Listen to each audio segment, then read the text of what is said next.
Welcome to MAERE Makes, my creative space on YouTube. My name is Tara Marie, and I'm coming to you from Hamilton, Ontario, which is situated on the traditional unceded territories of the Erie, Neutral, Huron-Wendat, Haudenosaunee, and Mississaugas. This is my knitting podcast, where I'll be sharing with you my recent finished objects, new works in progress, and some yarn acquisitions too. Thank you so much for joining me. Welcome to episode 3. I just want to say, first of all, that I am absolutely blown away by all of you who watched my last video and left so many kind comments. I can't get over it. I have to be honest, I thought it would take many months of doing this regularly before anyone even saw my videos, so I suppose I have the algorithm to thank for that, but I also just want to thank you for sticking around and for subscribing and yeah, just for watching. It's absolutely wild and it has meant so much to me. You have no idea. It's been so encouraging. So yeah, I won't go on any longer about it, but I just wanted to say thank you. And if you're new here, hope you enjoy it, and thank you to you as well. Like usual, I'm going to start today's episode by briefly discussing what I am wearing. Now, I've mentioned in the past that I don't actually have all that many FOs, so I'm having to get a little bit creative with what I wear, which is great actually. It sort of challenges me to look at the finished knits that I do have and see how I can wear them. So today I am wearing a summer garment. This is the Venice Wrap Tank by Gorillaknits, and I completed mine using Madeline Tosh Twist Light, which is a fingering weight yarn. And the colorway is Great Gray Owl. I had purchased the yarn in order to experiment, I think, with socks or, some finer gauge winter accessories. But last spring sometime, the knitting mojo hit and I just really wanted to make something. Found this pattern, fell in love with it, had a look at what I had in stash, and this is what I chose. And I'm super happy with it.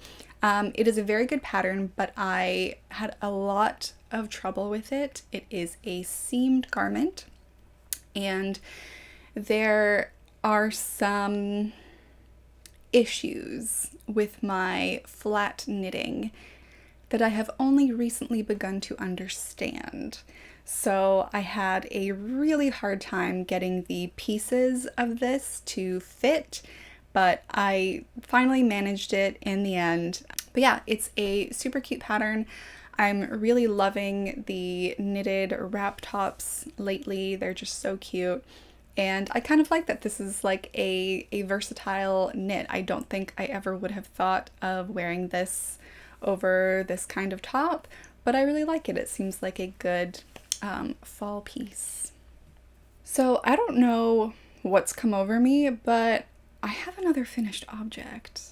I have a sweater. I completed a sweater, and it's not even my previous whip. It's a brand new sweater that you have never seen. I'm so excited. I think this is my favorite garment I have ever knit in my entire life. Oh my god, I love it so much. So I blocked it last night. I finished it last night at like 9 p.m. and I was like, I need to block this and I need to show it for tomorrow's episode, tomorrow's filming. So I had a fan on it all night and it dried beautifully. So I put it on before cutting off my ends, and I didn't even want to take it off. I am obsessed. I want to wear it all the time. I may end up swapping my outfit because I love it so much. I briefly mentioned in the last episode that I was interested in knitting the Ilha sweater by Orlane Sucche, and that is exactly what I did. So I knit mine in size 1, which is meant to give a 38 3/4 inch bust. The largest size that the pattern comes in is about 63.5 inches. I used 4mm needles, and for the collar and cuffs I used 3.5mm. The yarn that I used is Durarium Natura Ulysse. It is a sport weight yarn in the color Fusain, which is a charcoal color, and it is made from 100% French and Portuguese merino wool. This sweater is so beautiful. It fits me absolutely perfectly. It fits exactly how I wanted it to fit. And I have to say, I'm a little bit surprised because I, as usual, didn't really do things according to plan. I didn't do things as I should have. I knit a swatch using one needle size larger than the pattern calls for because that's usually what I end up having to do anyway. I'm a very tight knitter, but my gauge was actually quite loose when I did that. And I thought I would just go ahead because I didn't want to swatch again. So I started the neckline, it looked really big.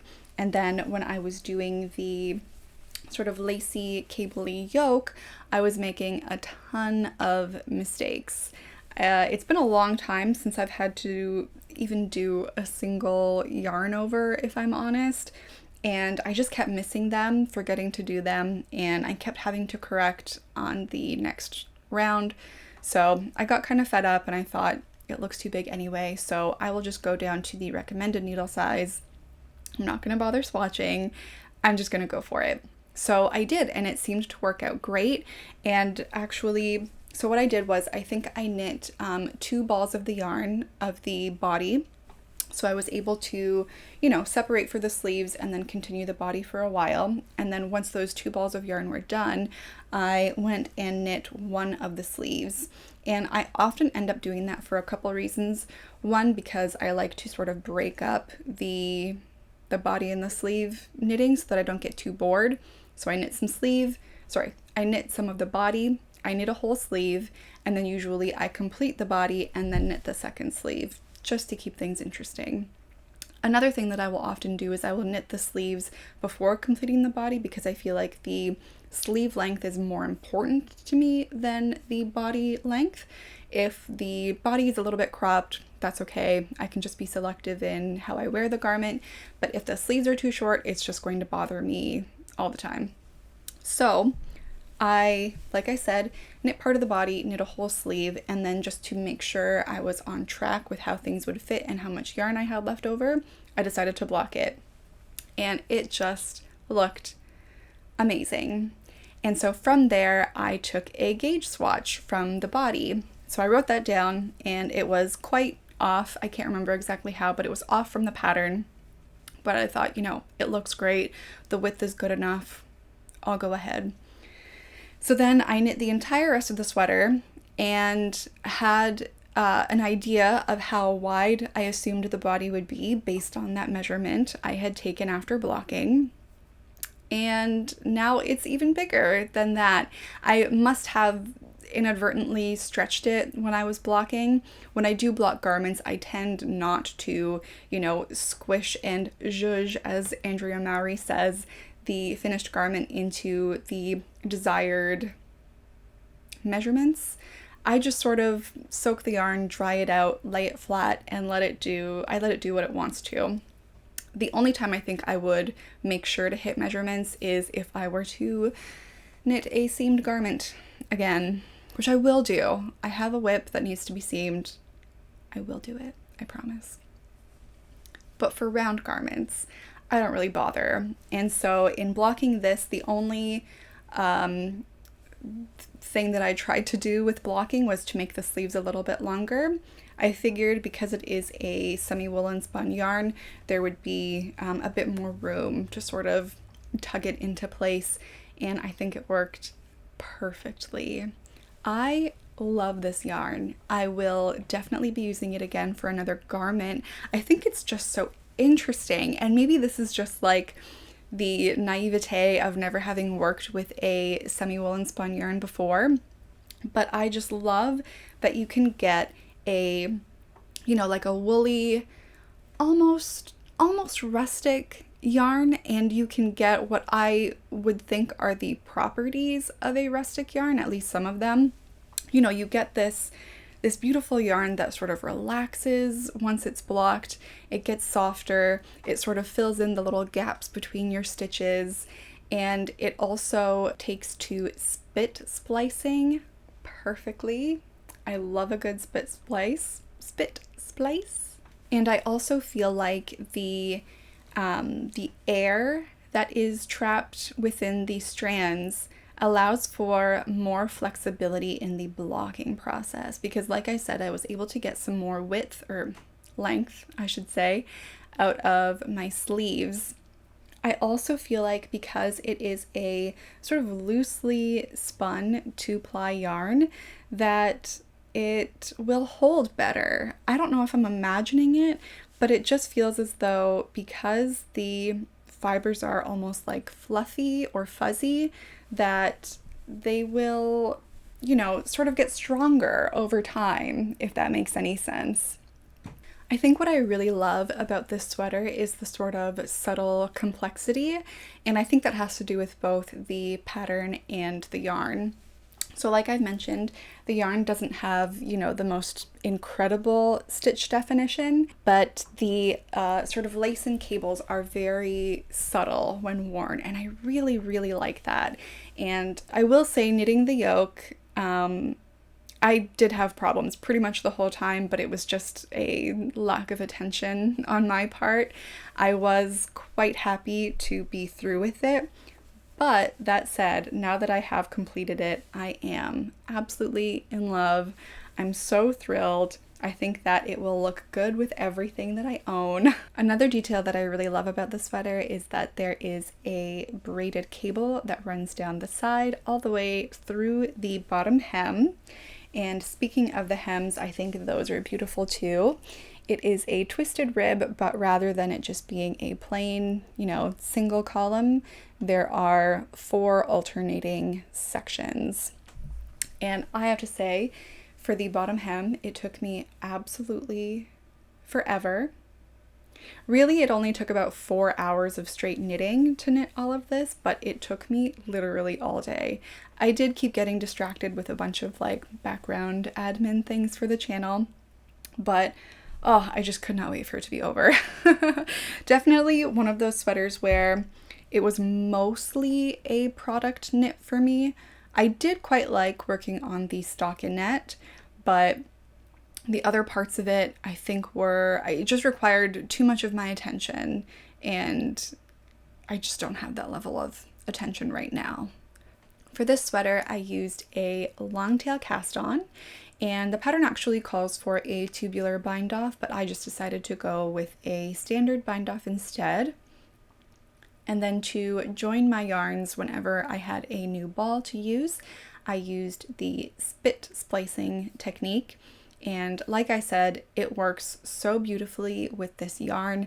I felt like the yarns joined very quickly and very easily, and they also did not create a lot of bulk. So it was a dream. Loved it. I made just a few mods to the pattern. They're not very interesting. I just added an extra round of stockinette to the collar. I added 2 extra stitches to the beginning of the sleeves. And I did not change my needle size once I got to the bottom hem ribbing, because I didn't want the sweater to cinch in at all. I just wanted it to go straight down. I think that when I'm shopping for yarn, especially for sweaters, I am very easily seduced by the hand-painted yarns and, you know, the bright, bold colors, the really interesting colors. But what I desperately needed in my wardrobe was a black or a dark gray sweater. I have so many instances where I just need to run out of the door really quickly, or I've been kind of stressing about what to wear for whatever reason and nothing is working, and I just want to be able to throw on something very simple and very easy, something that I know will match everything else. So I am very glad that I finally got around to knitting just a simple, easy to match garment, a utility garment that also felt very good to knit from a great pattern. Orlane Sucche is an amazing designer. I really love a lot of her work. And yeah, it just feels good to know that something I've made has like a significant impact on my wardrobe. I feel like that's usually what I'm going for, and I don't always end up there. But it's okay. I'm still learning, I'm still figuring it out, and at least I've done it now. I was super afraid that I was going to run out of yarn, but I still have this much left, and I think it should be about almost 70 yards. So I'm not really sure what I'm going to use this for, but I always love having little scraps around. As for my works in progress, my whips, we have to talk about MOUSSEUX. I mentioned it in my last episode. It is a free circular yoke pullover design by Espace Tricot, and I love the pattern. It's beautiful. I want to knit it. Can't wait to knit it again. I don't know about this. I just don't know. And I don't know if it's my boyfriend's fault or not. I think it's mostly not. It's mostly not his fault. But he did ask me about my brown sweater. It's not brown, but it looks brown. He then did make another comment about the color, and I'm not going to repeat it. And this is not what he said, but ever since he said it, whenever I look at this sweater, all I can think of is hot dogs.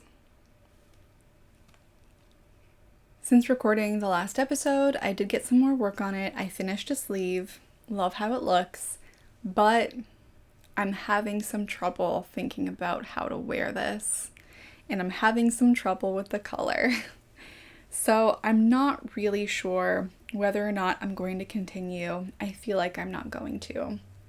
I've been trying to think about how and where else I can use this yarn. I'm thinking it might be a good idea to combine it with another color, maybe for another sweater, maybe for a big shawl or something. But it is a beautiful yarn and it cost a lot of money. So I would like to figure something out, but I'm not going to put any pressure on myself to figure it out now. I have plenty of yarn to work with, but I think this is my official notice that my MOUSSEUX, using the egg colorway from the Fiber Co's Road to China Light, I think it's going into hibernation. So, say goodbye. I have been putting most of my time and energy into the Ilha sweater since last recording. Like I said, I only finished it last night, but somehow I've also found the time to knit most of a sock, which is wild because I don't really knit socks. But we're giving it another go. So yeah, I've got almost a completed vanilla sock. This is the pattern Late Night Socks by Karin Michelle. Oh, sneeze, sorry. As I was saying, the Late Night Socks by Karin Michelle, also known as I Knit To Purl To. And yeah, it's just a very simple vanilla sock pattern, not a whole lot to say about it.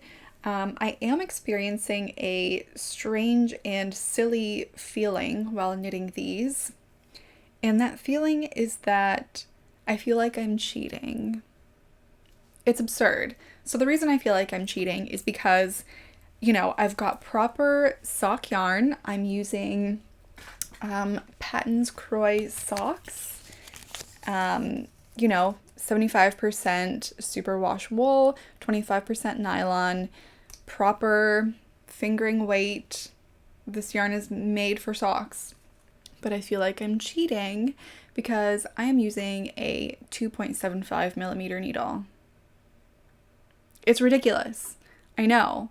It feels like you're supposed to use a smaller needle to truly be knitting socks.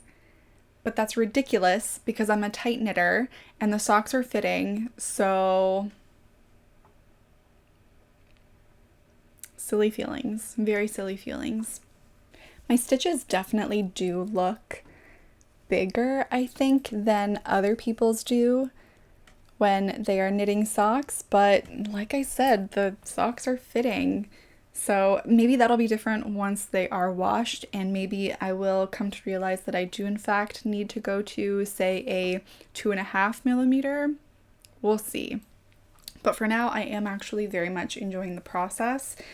One thing that I am curious about though is whether or not any of you have any tips for the heel flap and gusset not looking the same. So if you're a sock knitter, I'm sure you ran into this at least in the beginning of your sock knitting, but you know, the one side looks beautiful. The stitches here are all nice and even. The knit two togethers are in a nice lovely line. Down here, the knitting is so even and nice and there are no holes. And then you flip it around, you look at the other side, and it looks terrible. The stitches, I can't see anything. The stitches here just look all like loose and weird, and the slip knits are going in like a wavy fashion, and then there are also all of these like gross loose stitches and holes. It's not a good time, and I did run into this with my previous sock projects that I've finished, and it's fine, it's okay, it's just a sock, it's just going on my foot. But if anyone knows of like a singular resource that I can look at that will help with these issues, that would be amazing. So just let me know if you know of anything offhand. The yarn that I'm using for this project, like I said, it is the Patons Croix socks, and it is in the colorway Canyon Colors. It is beautiful. I absolutely love it. I love the way that the colors are fading into one another, and I love that the heel flap didn't actually ruin things too much. Like you can see there's like a bit of a stripe going on here, but I feel like the fade is good enough. The camera is definitely like blowing up the saturation on this sock, but I do really love it. I feel like it's the perfect like fall sock. The yarn, it looks pretty gross. I don't know if you'll be able to tell this, but I did actually purchase it at a thrift store, and it was just covered in animal hair, which I didn't realize until I had already purchased it, but once I took it out of the bag, it was like, oh, just absolutely covered. Thankfully, I have no allergies, and you know, it was so cheap. I got 3 balls of it for, I don't know, probably like $2 or $3, something like that. So I couldn't resist. I gave it a good bath. There is still some kind of hair in here. I'm assuming it's cat hair, but I don't really know. But again, they're socks. I am going to give them several more washes before I even wear them, so I'm not concerned. I think it was a good thrift store find, and I'm really happy to have finally tried out a, you know, like a standard, well-known sock yarn. And I know they're not very expensive, but I still think it was like a good push to get me to try one of these yarns. And I just love like the different colors in the different plies. Definitely reminds me of like a spin cycle yarn. So yeah, I'm really enjoying it. I don't know how long it will take me to complete the set. Once I finish this one, who knows when I will want to start the second. Hopefully right away, but we'll see.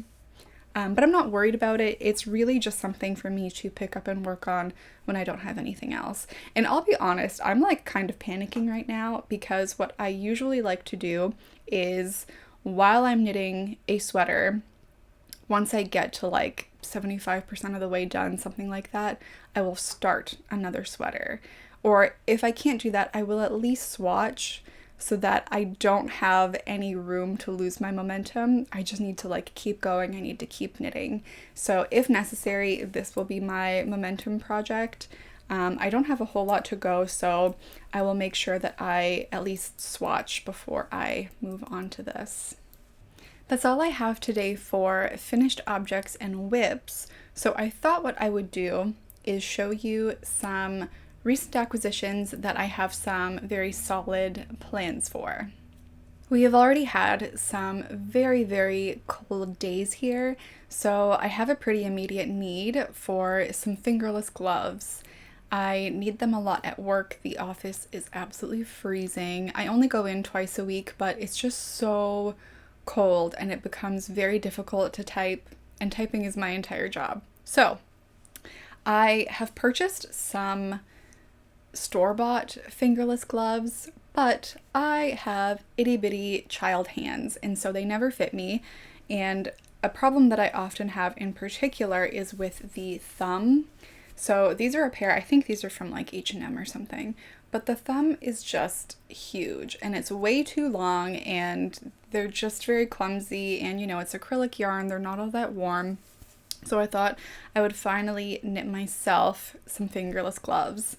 And so the yarn that I have picked out is kind of a special yarn. It is a souvenir yarn, absolutely. And I sort of came upon it accidentally. So I'll show it to you first. So it is by Laine yarns, and it is a blend of 70% merino, 20% yak, and 10% silk. It is absolutely beautiful, super, super soft, and it is in the colorway Dusty. And I feel like whenever I try to film it, it has like an orange or a brown tone to it, but it really is like a true dusty pink. It's really frustrating that I can never film it properly, but maybe I'll try to take some photos or something. I'll figure out something to show what color this is. But yeah, it's very, very beautiful. And what happened with this yarn is back in April, my boyfriend wanted to take a little trip to Montreal because there was a music and art and film festival going on. It was called OKLA, I believe is how you say it. And it was just this, you know, relatively small festival, lots of experimental artists. It was really, really fun. I loved it. And it was like a multi-day thing. So we ended up going on, I think, the Friday, and then we left on the Monday. So we had a full 4 days there. It was a great trip. Loved the place that we stayed in. It was just, yeah, it was a lot of fun. There was one morning during the trip where we just did not want to think about food. We didn't want to think about breakfast. So we had a look to see if there was a Cora's restaurant nearby. I think it might be a North American thing, but it's just like a chain of like diner style restaurants. I think they serve like all day breakfast. So we found one nearby. We walked to it. And as soon as we sat down, it was like my vision just like honed in on this group of women seated nearby. And one of them was wearing a hand knit sweater that I recognized. It's not one that I've made. In fact, I don't even remember who made it or what it's called, but it has a large rainbow motif on it. I will put some information onto the screen. But yeah, I just immediately recognized it. And I looked at this group of women and they were just like surrounded by bags of yarn. And I was like, oh, cool. There's a whole group of knitters nearby. I guess they had like a nice little shopping day. And then once we went to pay for our meals, there were two women standing nearby that were wearing handmade shawls. And I was like having these like flashbacks almost. I thought about the train ride that we took to Montreal from Toronto. And there was a woman sitting near us who had her cute little project bag and she was knitting up some socks. And then when we got off the train, I noticed a woman was wearing a handmade hat. And so I'm like thinking about all of these things and I'm like, what is going on? So the two women wearing the shawls, they were also waiting to pay. So I struck up conversation and I was like, is there a knitting event going on? So it turned out it was Knit City Montreal, and somehow I had no idea that it was going on, and I just happened to be in Montreal on the same weekend. So I looked it up, and there were still tickets for the very next day, and actually after our breakfast at Cora's, my plan was for us to get on the subway, and I think it was about an hour, maybe a bit less, to get to Espace Tricot. And I was like, well, I'm in Montreal, like I need to go there. I'm always looking at their website. I'm always looking at their patterns, like we gotta go. But then, right across the street, there was this knitting festival. So I got tickets for the next day, like I said, and we went, and it was my very first knitting festival. And, you know, my boyfriend was also like super happy to go. He was just like in love with all of the colors and all of the hand knit sweaters that were on display. And I did take a little bit of footage, but it wasn't very good or interesting, so I may put in some photos, but it was just such a good time. I did find it quite stressful though. I really put like a lot of pressure on myself once I got there. I was like, okay, I need to buy something. And when you are just, it's like being in 50 yarn stores all at once. It's like, where do I go? Where do I begin? What do I even want? Like, I didn't have any plans to be here. So what am I supposed to do? I did really want a tote bag from Espace Tricot. They had a booth there, but they had already sold out of those. So I literally wandered for 2 hours, just like humming and hawing over all of this beautiful yarn and wondering what to buy.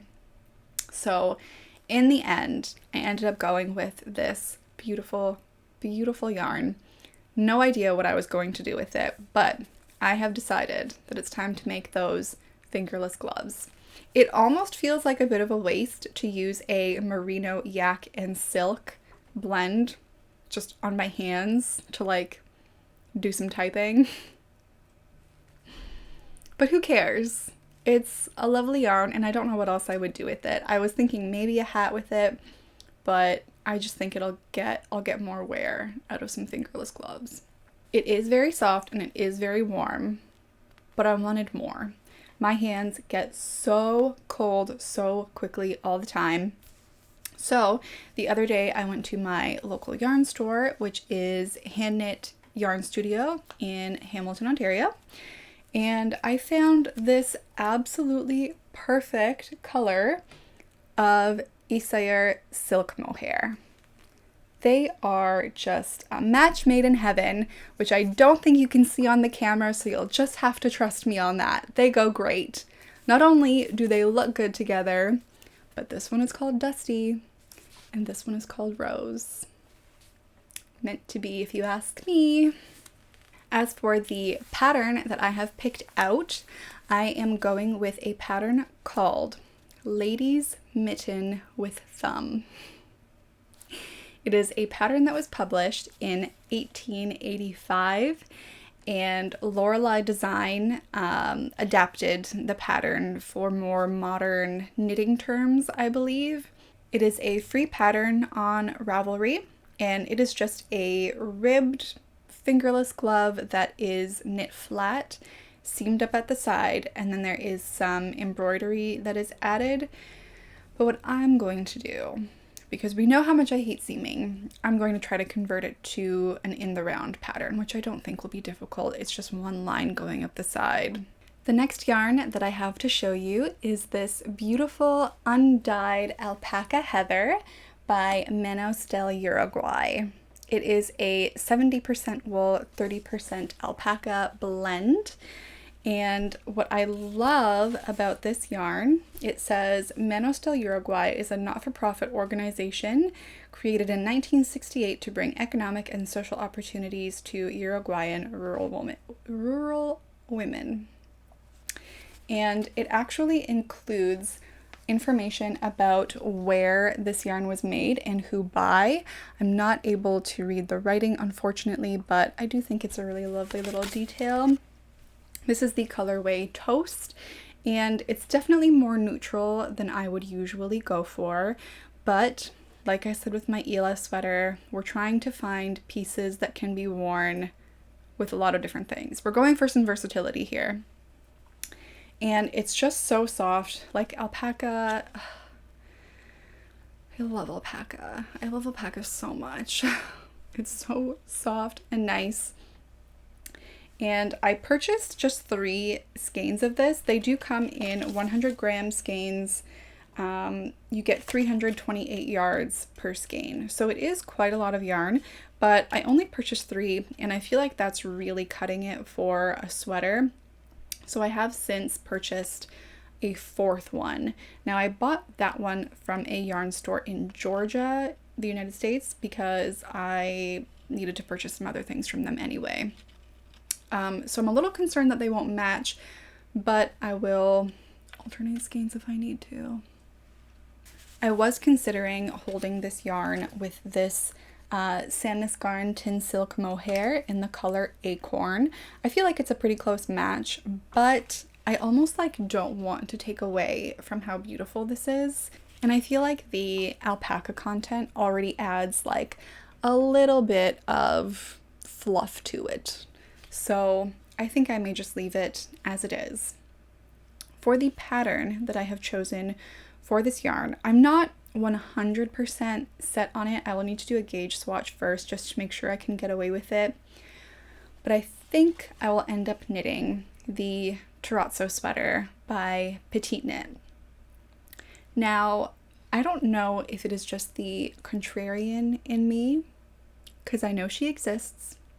It could very well be that I just see everyone knitting Petite Knit all the time that I'm like, I want to do something else, you know? But at the same time, people knit her patterns for a reason. I have only ever knit the Sophie scarf of hers, so I haven't knit a sweater yet, but people seem to really love the way that she writes her patterns. I do love that they are very timeless pieces. I want to find an alternative whenever I'm looking at a Petite Knit pattern. I don't know if that's wrong of me, but I almost want to like give someone else a chance. Like if I'm just looking for a raglan sweater with a mock neck, I'm like, who else is doing that? But I will say, you know, I am very much thinking about knitting this terrazzo sweater, and the reason is I could not find anyone else who had designed a sweater that was specifically what I was looking for. The Ravelry page doesn't explicitly state what style of shoulder it is, but I knew that I didn't want a raglan, or at least a traditional raglan that cuts right down like a baseball tee. So I wanted something like a saddle shoulder or a contiguous set-in sleeve, something top down, no seaming, but with a more fitted shoulder and sleeve than a raglan can offer. I wanted something a little bit oversized, and I wanted a turtleneck or a mock neck. I think I will keep mine at more of a mock neck, or maybe a turtleneck but without folding it over. I haven't quite decided yet, but I just knew that I wanted to turn this yarn into like the coziest sweater, and I've already been dreaming about the outfits that I will put together using this sweater, so I think it's a really good sign, and I'm really hoping that my gauge swatch works out, because I just think that sweater will be delicious for the winter. I really want to start this one next, but I don't know when I'll be able to finish it. Whether that ends up being the terrazzo sweater or something else entirely, I do really, really want to work with this yarn, but I'm waiting for 2 sweater quantities in the mail. I signed up for 2 knit-alongs. I don't know why I did this to myself, but I did. I think I just really love the idea of having some direction with my knitting, you know? It feels a bit weird to talk about these upcoming projects without even having the yarn in hand, but I will quickly mention it. The first knit-along that I have signed up to do is with Inga from Knitting Traditions. She's doing a collaboration with Woolly Knit, and they specialize in British wools. I haven't ever worked with a British wool before. I imagine it will be a little bit more rustic since it's coming from a colder climate.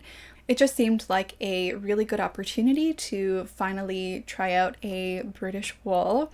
I believe I purchased a 500 gram cone, and then it ended up being less than $70 Canadian, so a really good deal. I will probably get 2 sweaters out of it, though I am considering whether or not to hold the yarn double for a sweater. It's a fingering weight yarn. But yeah, I'm really excited. I bought it in this beautiful gray color, but I will give more details once that yarn has actually arrived. The second knit-along that I have signed up to participate in is for the Dream Sweater by Unit Toronto. It is a really beautiful colorwork sweater, and they're also having a knit-along for a cowl if you're not interested in knitting a sweater or doing color work. So they are selling kits for those on their website. if you do sign up for the knit along, they're supposed to send you a code for 20% off the kit of your choice. They do have a number of different yarn combinations, and they will also send you the pattern for free. I did go ahead and order the yarn, and it's beautiful. I can't wait to see it and to touch it. So yeah, I do have 2 sweaters that are sort of taking precedent over everything else, but until those arrive, it's swatch time. I do have just one more thing I want to show you today, and it's not knitting related in any way whatsoever, but I'm just so excited about it and I have to tell people. I went thrifting last week and I was looking for a fall coat because all I have right now is actually a very, very tight fitting jacket that I also thrifted many years ago. I got it for $2 and it's a children's coat. I've just sort of like squeezed myself into this children's coat because I just find it so cute, but it's a bit ridiculous, and of course the sleeves are too short and I need something longer, I need something warmer. So I went thrifting and I was looking for something either plain black, matches everything, or something really fun. And I found something really fun. I managed to find a hot pink Betsy Johnson boucle yarn coat. It's very oversized and it is beautiful, and I feel like I will be able to wear any combination of layers underneath it. And another thing that makes me so excited to own this coat is that it is really inspiring me to knit a dickie. I want a dickie so bad. I feel like they are such a great idea. It feels like an instant outfit change without actually changing your clothes. I just love the idea of them. I think they are brilliant. I've been wanting to knit one for a long time, but yeah, like I said, this coat is really giving me the motivation to do it. So I do actually have a few of them picked out as potential dickie projects, but I do have another video sort of brewing in my mind that I'm hoping to put out soon. So I will save the fall accessories chat for that video. I'm so excited that I found this coat and it was only $35. I'm just so thrilled. I think it was a really great find. It does have a loose snap on it, but I'll just, grab some thread and tighten that up. That'll be no big deal at all. But other than that, it seems to be in pretty perfect condition. The coat really reminds me of a video I watched somewhat recently by Janelle of Rosary Apparel. She is a sewing pattern designer in Australia, and she recently made for herself a light pink, also sort of oversized, I think potentially boucle yarn coat, and it's just gorgeous. So I kind of think of her whenever I put it on now. I don't know if that's weird. But if you have any interest at all in sewing, I highly recommend her channel. It's really great. I love all of her videos. Even though I don't really do much sewing myself, she's just really fun to watch. So that's all I have to share with you today. Once again, thank you so much for being here. It means so very much to me. I hope the rest of your day is filled with knitting, and I'll see you next time. Bye.